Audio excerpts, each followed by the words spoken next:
Hi, I'm Chris. And I'm Jeremy. And I'm Fergal. And we're from Movie Smash. Comic book movies are having a golden age right now with the MCU. Movies based on comics aren't necessarily a new thing, but they're a big thing. Join us every other Tuesday on Movie Smash. We explore these movies and find some hidden gems. Every other week, we revisit some of the best. And some of the worst movies based on comics or graphic novels. Was Green Lantern as bad as you remember? Heck no! Is Time Cop the most accurate time travel movie ever created?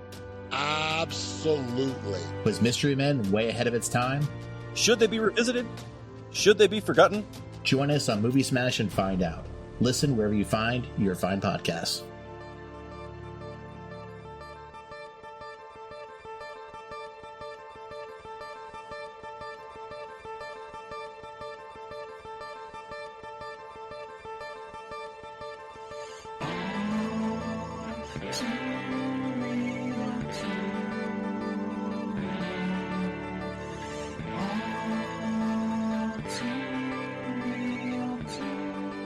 Okay, everybody, welcome to the latest episode of All2ReelToo. My name is Michael E. Cullen II, and with me, as always, is Sesame Style Boys and Carta. Style Boys. Mm-hmm. Yep. Yes, Style Boys forever. They're better than the Wu-Tang Clan. God. No.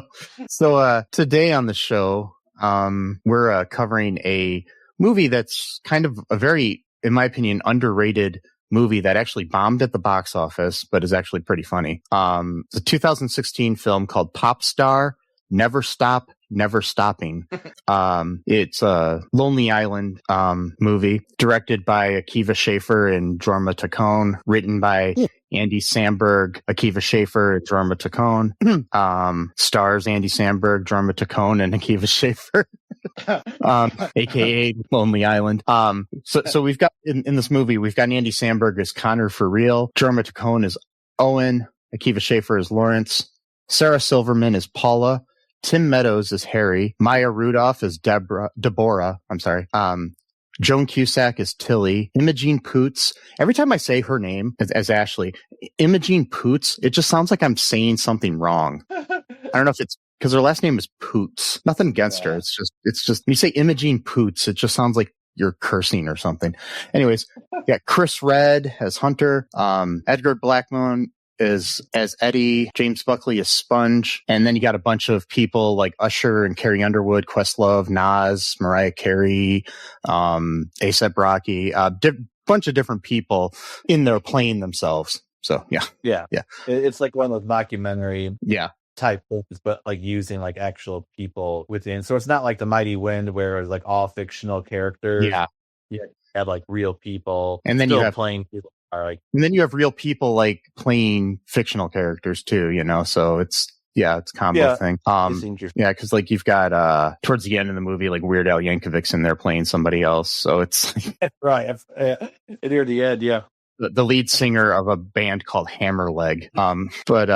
You got the like Snoop Dogg's in there. You've also got Go ahead. I was just saying the lyrics of these songs are ridiculous too. Yeah, and I mean, this movie has like probably one of the largest collection of former and then one future at the time SNL cast members like ever. Yeah. So because you got the guys from Lonely Island, you got Joan Cusack, who was a cast member for a season. You got Chris Redd, who became a cast member the year after this movie came out. You got Sarah Silverman, who was a cast member. Tim Meadows, Maya Rudolph, Bill Hader, Will Arnett. Meadows. Yeah, I already said, Tim Meadows. I already said that. Yeah, he's in there. Yeah, you got a lot of people. Then you've even got like random cameos. Like there's a thing on the screen, and I saw a person on there where somebody's like talking about, you know, how much they hate Connor for real at one point. And I noticed it and I was like, that's Walter Jones, aka the original Black Ranger from the Mighty Morphin Power Rangers, who was also the star of Rhapsody Street Kids. Oh God, we did that one. Yeah. He was the main character in that. He did the voice of the main character. That's a crazy episode, movie, or whatever that was. So, what's your initial thoughts here on this movie? I liked it. It was funny. Yeah. It was kind of just what I needed, because I was going to suggest the Never Ending Story TV show from 2001. But like within the first 5 minutes, the kid's mom gets into a huge car accident, possibly dies. But I didn't really feel like watching something like that. So yeah, it's it's crazy. I've been hearing too much about dead children and dead. I can't really think about that. No fiery car being charred. Fire. I want something a little bit lighter. Not lighter as in like. So before we get into the movie, I was on TikTok earlier, and speaking of Neverending Story, I think part 2 or 3, one of them, it's part 2, I think it was. Jonathan Brandis was in it, who, speaking of dead people, anyway, sorry, he committed suicide. I saw a video that came up on my TikTok when I was just swiping through. And this guy, I thought it was a joke at first, but he's completely convinced that Jonathan Brandis didn't really die and just became Bradley Cooper, even though they don't even really look alike. Oh my God. But he has this whole thing where he breaks down how they look alike. And then he's convinced that Martha Stewart and some guy named Buchanan is their dad, and that Tanner Buchanan from Cobra Kai is Bradley Cooper's son, which he's not, and all this shit. I watched. Is that the guy who plays Tanner? Is that the dude who plays? I don't know his character on there because I haven't watched the show in a long time. But Robbie, is it Robbie, Johnny's son? Yeah, I think so. Yeah. Okay, yeah, that's hilarious. Yeah, no, he looks nothing like Bradley Cooper. Yeah, but his reasoning for that is because in Ladybugs, the movie, when Jonathan Brandis pretended to be a girl, he used the name Martha. So that means that was like a tribute to his mother, Martha Stewart. And then the Buchanan thing comes to be where Jonathan Brandis was one of the many actors over the years to play Kevin Buchanan on One Life to Live, the soap opera. So that was his theory behind this. It was the weirdest fucking thing I ever met. I mean, I don't know if this thing was like a satire, but he played it straight the whole time. I just kept waiting for like the shoe to drop where it was a joke. Yeah. And like actually, speaking of that though, there is a scene in Cobra Kai where Johnny Lawrence, which again is supposed to be Robbie's dad, and Robbie is played by Tanner, who is supposed to be the son of whatever, Bradley Cooper, whoever.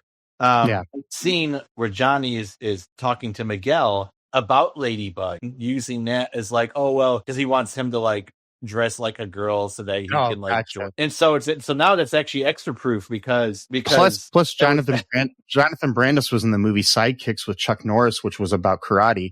So that's right, no, exactly. So it's all connected. And I think Sidekicks is mentioned in Cobra Kai at some point, so that's like a twofer right there, 2 extras. It's like you get like a couple onion rings in your French fries. It's kind of like that, you know.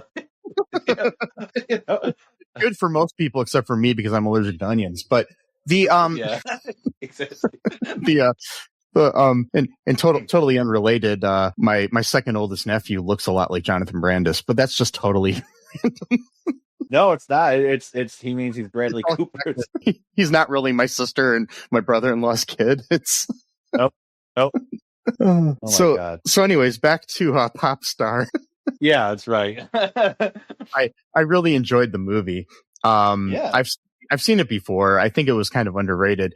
It was. Do you want to guess the budget of the movie? I think kind of high budget. I would say it'd be kind of like a high. I don't know, like maybe like 100 million, 50 million, something like that. There's only 20 million. Only 20? Oh, that's actually surprising. Yeah. For 2016. What would you guess the box office was? Probably not that good, but with all those cameos, I mean, God, 20 million. I would say like I don't know, 2 million.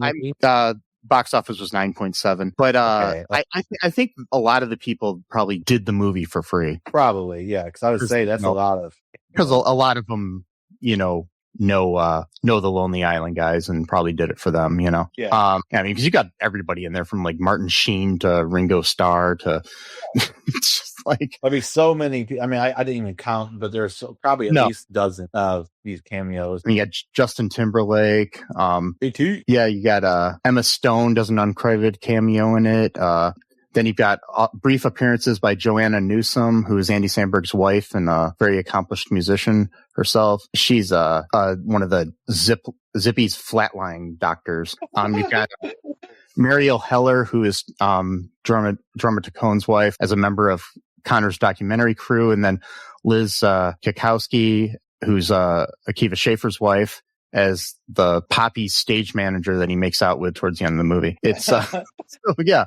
You've got a lot of cameos here. Yeah. Yeah, and then you got cameos from there's a list that goes on. Like I was saying before, you've got 50 Cent, Akon, A$AP Rocky, Big Boy, Michael Bolton, Win Butler, Mariah Carey, Regine Chashin, Simon Cowell, Miley Cyrus, Danger Mouse, Snoop Dogg, DJ Khaled, Jimmy Fallon, Steve Higgins, Adam Levine, Nas, Katy Perry, Pink, The Hottie Prinsloo, Questlove, Rihanna, The Roots, RZA, Seal, Martin Sheen, Ringo Starr, Asa Taccone, T.I., Carrie Underwood, Usher, and Pharrell Williams are what they have listed on Wikipedia as cameos as themselves. Yeah. So yeah, that's a lot. Mm-hmm. But so what's the basic story here we got going on? Okay, so it's like this. It starts off like they're pretty much like the three of them are like lifelong friends since they were little kids. They end up forming this group called Style Boys, which I think started off as like a dance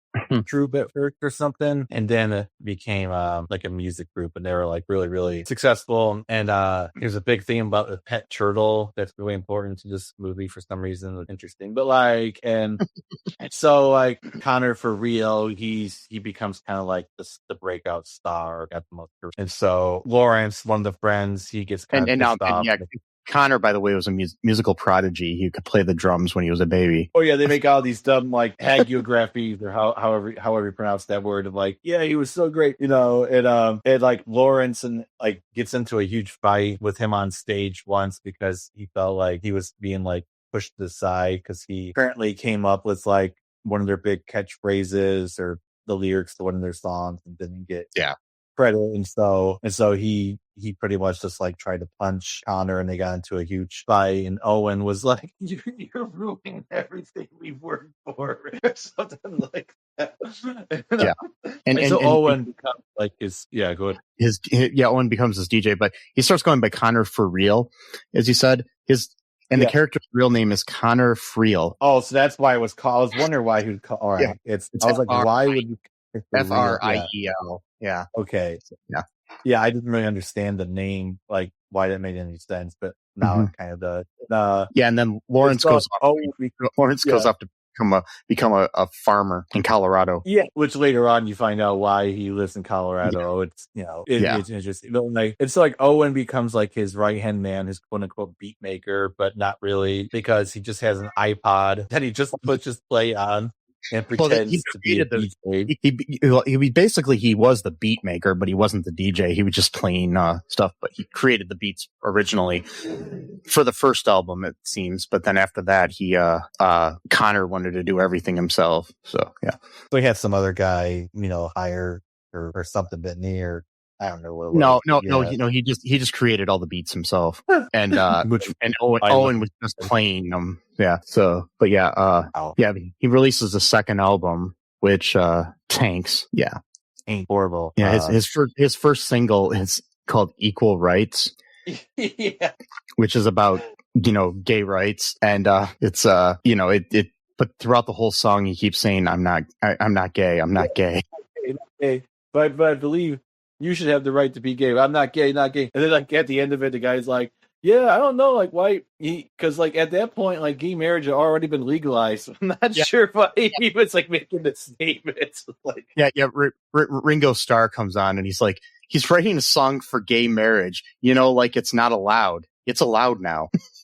That was 2015. Maybe it might not be allowed, soon after, soon because of, the fascism. But, like, but back at that point, it was like, what the hell, dude? Like, because the fascism. All that good stuff. Yep. Yeah, the fascism. All that good stuff. Oh, good times. Yeah, and then he has another song called Mona Lisa, talking about how overrated the painting is. Oh yeah, that was a weird one. I'm like, what the hell? And then one called Ibiza, where he's talking about how Spanish people like say words weird.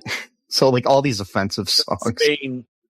Yeah, because in Spain, the sus sounds more of like a th, like actual Spain, like not people who Spanish, but like people who live in Spain. Like that was a weird song. I'm like, why would they even? I don't know. It's been like a lot of these songs are just kind of stupid. Like they don't really make any sense. But like, I guess that's part of what makes the movie funny is that all these people are like falling for him for like nonsensical songs where the lyrics are just like one of the songs, like the lyrics are about like how he's such a great lyricist. Like those are the lyrics. Like he has another song called Humble, where he talks about how humble he is, which is not humble at all. But anyway, yeah, it's just so funny, man. I thought it was funny. I really did. Like, it's like your typical story where, like, he's on top and then he falls because the album sucks. And so, like, at one point, Tim Meadows, he's like his manager, and he gets the idea, I think, to have this guy named Hunter, who's like an upcoming star, to be like an opener for him so that he can draw in bigger crowds. Yeah, played by Chris Redd. So, who also was an SNL. I don't think he is anymore.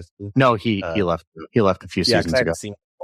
Yeah, and he was one of the good funny ones, like funny cast members at SNL for a while, but then eventually Hunter starts. He kind of like pretend to be like he said, "You single white female" to me, because he kind of started off being like obsessed with him, like you're my idol, type of thing. But it's really to kind of build up his own fame because like he was playing a half hour over his set limit, and then he was, Connor's getting kind of pissed, like, okay, I'm supposed to play. So then he got up to kind of butt in on his performance, and they got into a huge fight on stage over it. And the whole thing is too, like the main reason that he started selling out is because Hunter the Hungry was like he was like the reason people were going to the concerts, not really for Connor. So yeah, that's the thing, because he even said like, who are you here to see play Hunter? So it's like he just like trying to take over. Yeah, I mean it's like when I went to the Sheryl Crow concert and I really wanted to see Semisonic open up for her. So I didn't care about Sheryl Crow at all. But then I watched it. Really, she was good. So I was cool with it.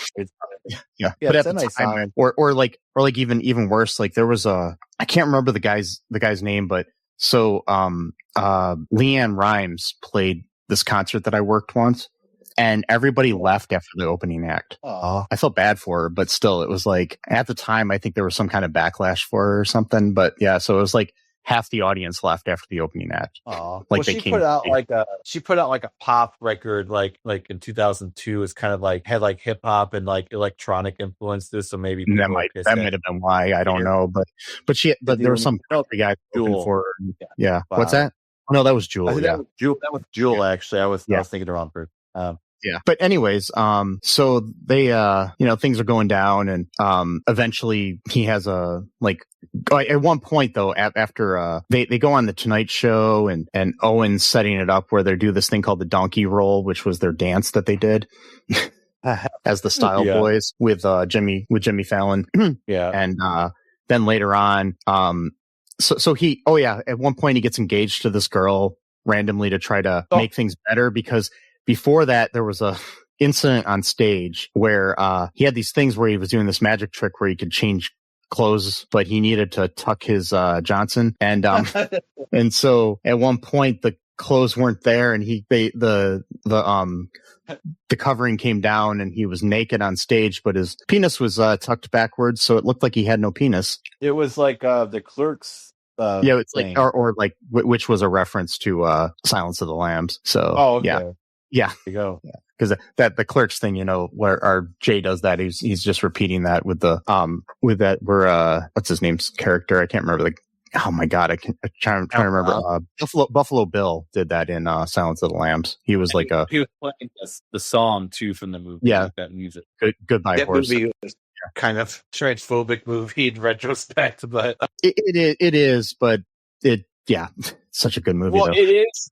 It is the movie is, but not the book, because in the book he actually explains that like he's not even like a true transgender person, because he's actually got some else like a mental problem that's like masquerading. So like in the book, of course, there's nuance, but never is in the movie, right? So it's like I mean this was like when Silence of the Lambs came out, that was kind of around the same time as like Basic Instinct, where it was like basically like, oh, we're gonna make the lesbian the killer, just it was completely like these like anti-LGBTQ type of films, it was like but they were really but the sad thing is they're good movies, but you also had the Crying Game and stuff like that, which it just interesting portrayals of queer culture, it's just, but anywho, back to this, he doesn't have a dick, which we find out, he does have a dick, but anyways, and then people think he doesn't have a dick. So then he decides to get married and he's going to propose to, his girlfriend, Ashley. And, he's got a big thing, big proposal, television is covering it and everything, and they have several trained wolves there since Ashley said that she was a wolf in a past life. And then there's a performance by Seal, and Seal is singing, and it agitates the wolves, and then they start attacking everybody. Yeah. Yep. And then looks like Seal. And then Seal eventually sues and everything, and eventually Ashley breaks up with him and gets with Seal. So, but after the Tonight Show thing, Owen decides he wants to try to do something that he found in an obscure old movie called The Parent Trap. Obscure. Only the most well-known Lindsay Lohan movie. But yeah, and I did say. But then Connor's you mean Parent Trap? It's like, yeah, and so he gets Connor and Lawrence together, and they don't want to, have anything. And I will point out in that scene when Lawrence is in the limousine there, that had to have been shot after the rest of Lawrence's scenes, because he's obviously wearing a fake beard. Yeah. Like all the other scenes, all the other scenes is completely real, but that one just bugged me because I was like, that's a fake beard. Yeah. Yeah. I wasn't sure if they were doing that on purpose just to be weird or not, but it is interesting. Yeah, it just makes you think that was either shot before or after all the other scenes with Lawrence in them. So what else happens in this movie that we want to cover before we, talk more about our thoughts? Yeah. Well, he, his career just kind of begins to spiral further, and he's ends up staying at his mom's house or something. And he's just like, I'm like, what's it? I said he was house sitting or something. Yeah. Yeah, that's pretty much all I'm doing lately. I'm just kind of he's drinking all throughout the day, and it's watching TV and stuff. And then he's not having a good time at all. Then his turtle dies. That made me really sad. Next, or that already happened before. I don't remember. That happened before. Yeah, that was at his house. Yeah. Yeah. Maximus died because he had, quote, soggy bone syndrome.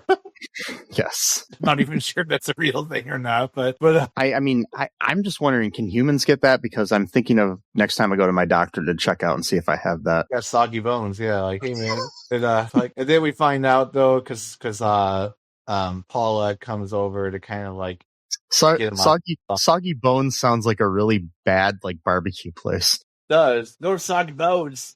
That stuff, it doesn't fall off the bone. The bone falls off itself, actually. And so, just go eat that bone liquid. Oh, gross. That's disgusting. But Paula comes there to kind of get him out of his funk and sort of just remind him, of his roots and stuff, of what actually made him happy. And so she ends up finding this old birthday party tape of his, and where in his memory, he thought that his mom had given him the turtle Maximus, but it was actually Owen and Lawrence that had given him the gift. And so that made him happy, because Maximus was that was actually kind of sad though when his turtle died. And it's stupid movie, but it's interesting how our memory will change things and stuff. There's a famous instance with Kathy Bates, who was doing an interview with somebody recently, and they were talking about when she won her Oscar for Misery. Yeah. And she was like, yeah, I feel really bad about that. My my mom and I never had a close relationship, and she always held it over my head that I didn't thank her in that speech. And then the guy played the speech, and he said, you did thank your mom. Oh, wow. So for years, her mom was basically gaslighting her. Wow. That's crazy. Yeah. It's both narcissistic people. Yeah. It's so... You go to see Owen play his DJ set, and he's like, well, man, who's doing those sick beats, bro? Type of thing. And it's it's Owen. Oh, yeah, she had to, do a stupid disguise. She didn't. It was his choice. Oh, it's his idea. Okay. Yeah. And she said something something about the Holocaust or something like that. I forgot what she said. Because he made his nose bigger. Yeah. And his face, looked really weird, and she says you look like a Holocaust cartoon or something, propaganda cartoon, yeah, something like that. Yeah. And then, like Owen's doing really good stuff, but he can't sing at all, and so he's like, "Oh shit, man!" Like, and so they kind of make up and to get the idea of like. I like Owen's response to the makeup too. He says, "I can't take you seriously. You look like Jason Segel." Oh yeah, they start making jokes about forgetting Sarah Marshall. Like, it's like, where's Sarah? I forgot about her. yeah. That was great. I love that movie though. But But yeah, so like they get back together, and then of course they're trying to like quote parent trap. Well, not really, because he wants him to apologize to Lawrence, and he kind of goes through his typical Andy Samberg type of humor. He's like, "Okay, what do you want me to say? I admit that you came up with the catchphrase, even though technically I was helping you do it." It's like, "Okay, no, actually it was all you. I think I came in late that day. I didn't come in late." He's like, "No, I didn't actually make it at all that day." Actually, I wasn't there at all that day. You wrote the whole song. Yeah. Yeah. I wasn't there at all that day. That's right. I remember now. Yeah. And so they kind of make up and stuff, and then Lawrence shows what he's actually really farming, because like so far you just see him like doing woodwork that's not really that good. And, it looks like he's got like this shitty plot of land. It turns out he's got like this massive plot of like weed plants. He's got like hundreds of people working for him and stuff like that. I was like, oh, okay, he actually does own a farm. And then they find out, it's like, do you guys still smoke? And then they start smoking, and they go into this studio that Lawrence has inside of a barn. Right. And so it's like not like this, like the whole movie, you think like he's completely abandoned that like life, and it turns out no, really. Like he's become Amish or something. But yeah, because it looks like that throughout the whole movie. But did they come up with like a new song, or no? It was a song that Lawrence had written or was gonna write or something. Yeah, and they kind of rewrite it or something. Then while that happens, Connor gets a call from the Poppies, the Pop Music Awards, or the Poppy Music Awards. So he and that Taylor Swift was arrested for murder, so she couldn't perform. Right. It's so he's like. Yeah, go ahead. I was saying that Lawrence and Owen tell him that he should do it, but he decides to reunite the Style Boys and continue, his work as Connor for Real separately, because they're talking about how RZA is part of Wu-Tang, but also the solo stuff, but he's still part of Wu-Tang. It's just like trying to explain things. All the other members to Wu-Tang. Yeah. He's like, yeah. And we're better than Wu-Tang, and he's like, no. It's like, really? I said that. I shouldn't. And then I heard it as soon as it came out. I was like, and they were like, it's kind of like Tom Petty and the Heartbreakers. You're Tom Petty and I'm Tom Petty, but we're all like, Tom Petty. No, we're all the Heartbreakers. And So then they get to the Poppies, and Hunter's on stage there. He's promoting this Aquaspin company of like electronic appliances that earlier in the movie we had seen, where they set up where the people got mad at Connor because he had a deal with them where all of the appliances played his music. It's so stupid. Basically, whether you wanted to or not. I think that was a dig at the fact that that one time when Apple downloaded that U2 album to everybody's iTunes. Oh, right. It was like a free album that you were forced to have. Like, could you even delete it, or was it just stuck on there? Well, there was an issue with that. It was funny. I was listening to a podcast about the history of that, where they fucked up, and it would come on new iPods and stuff like that, and then iPhones, or new iPhones and stuff, I think would come with the album already on there. But you also had a situation where it would just automatically download to your iTunes, but for some reason, whenever you deleted it, it would just re-download it. Oh God! And then it was taking up like space on people's phones, because at the time you didn't have as much space on a phone, and it was just like, if you wanted to put another album on that, you couldn't delete that album to add your other album. And it just kept doing that. And then they had to release a link to a website that walked you through how you can do it. You had to do a different way than you would delete anything else. It was just so stupid. Wow. But so that kind of reminded me of that, where, all these people are getting mad because all of a sudden Connor for Real's coming out of their refrigerators and toasters and dryers and stuff. Yeah. So it's like, it's such a stupid idea. Yeah, that would be annoying too. Every time you open up, it's like, what if it's like late at night or something, or like also if you're like trying to do laundry and you're hearing like, it's just such a dumb idea. Plus, two people were saying like it took up like their electricity bills for some reason, it was like really high because of it. Like, I'm not sure why, but anyways, Mariah Carey and Hunter are on stage, and he's like promoting Aquaspin while they're trying to present this award, and she just gets pissed off and leaves stage. But then they were originally going to do a Style Boy song and then a Connor for Real song afterwards. So the producer of the show says, "Oh, we're running over, and you can only do one song. Your 6-minute slot has been shortened to 3." And so he had to either perform a Connor for Real song or a Style Boy song. Then he ends up deciding that they're going to do a Style Boy song. Starts out as a Connor for Real song and then becomes a Style Boy song. And then you've got Michael Bolton and Usher and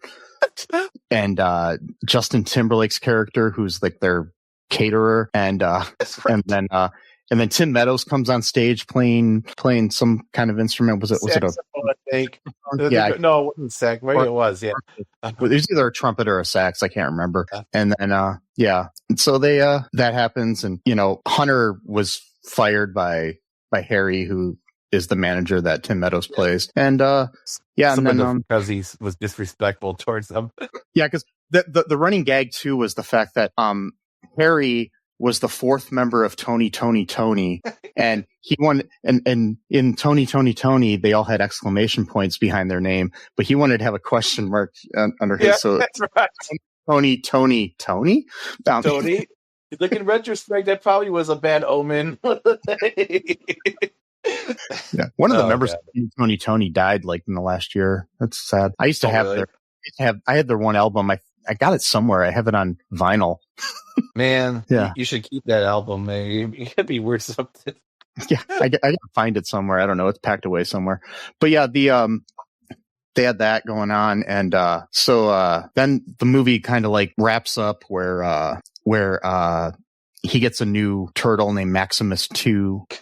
And then, they play and right at the end, one of the party wolves attacks Connor. Is that what that was? For some reason, I thought it, I don't know why, but I thought it was like the silent movie where like, I don't know, you know what I'm talking about? I forgot the name of it, where it's a silent place or something like that. I don't know why I thought it was that, but it makes more sense. It's the wolf.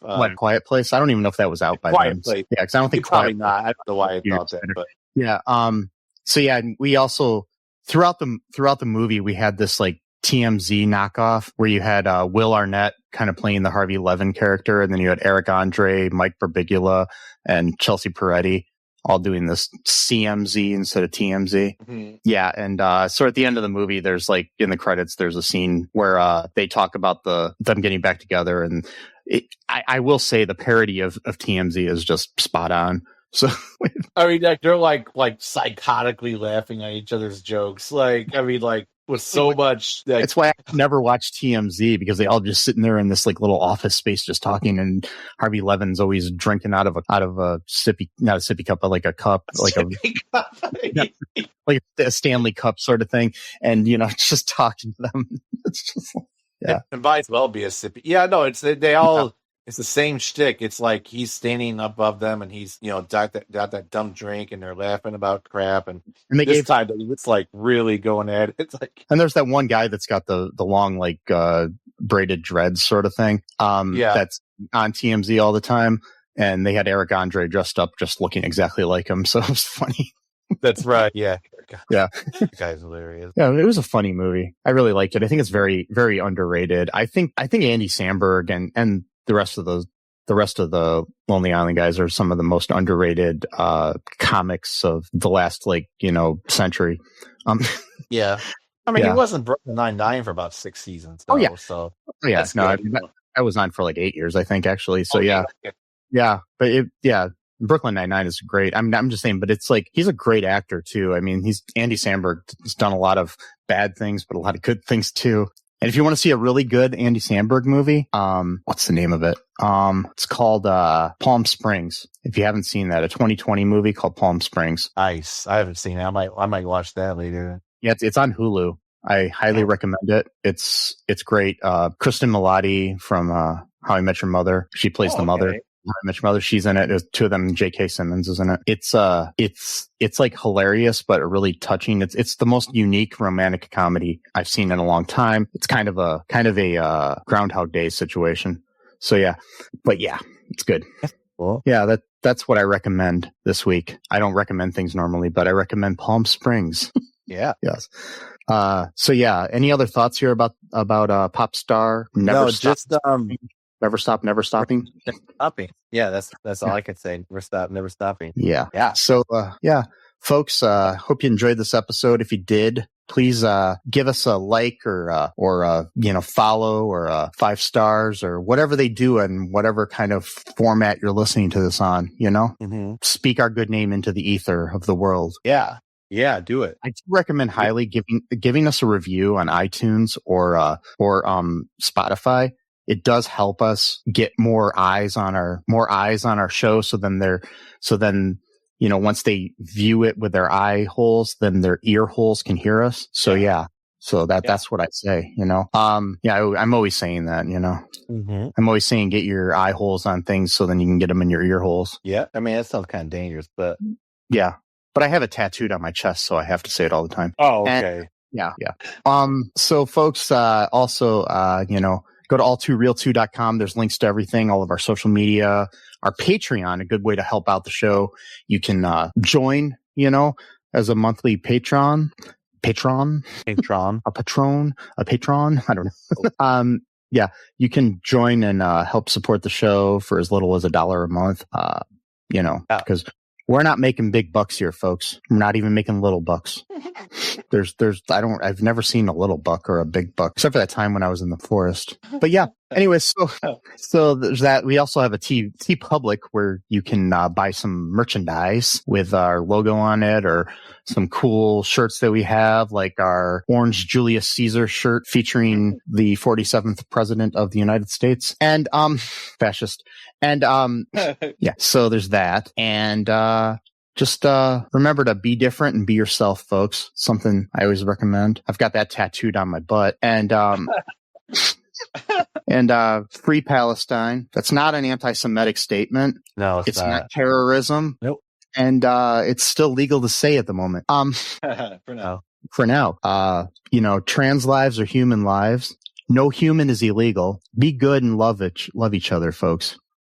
Respect everybody. We all bleed the same red. Not me. I bleed green, actually. Well, you may want to go get that looked at. Like those bottles of ketchup they used to have food coloring in, like the green ketchup? Like, that's actually my blood. It's crazy, yeah. Does it taste like it? Yeah, a little bit. It's actually not bad, but well, if you're out of ketchup, like making a burger or something, and you need some ketchup, you just cut me open a little bit. I'd be happy to. I'd be happy to provide some. Maybe it hurt, sure, but you're happy though. You're at a family barbecue, and you just like, yeah. It's like, oh boy, not gonna be pleasant, but hey, anything to help out, the cookout, help out the cookout. Help out the cookout. That's another good T-shirt. I'd help out the cookout. Anyways, so remember that I love you. I'm so humble. Yeah, me too. That's what I'm always saying about myself, is that I'm so humble. So humble, man. Exactly. You're like, hey, man. Yeah. I have that tattooed on my forehead. And wow. Yeah. I'm running out of real estate on my skin. Just gotta say, man. I'm like, you got Sesame loves you. Yeah, I do. And until next time, folks. Bye-bye. Thanks for listening to All2ReelToo podcast, a Cullen Park production. Produced and edited by Michael E. Cullen II. Music by Matthew Hawes. Subscribe and share the show. Visit us at cullenpark.com.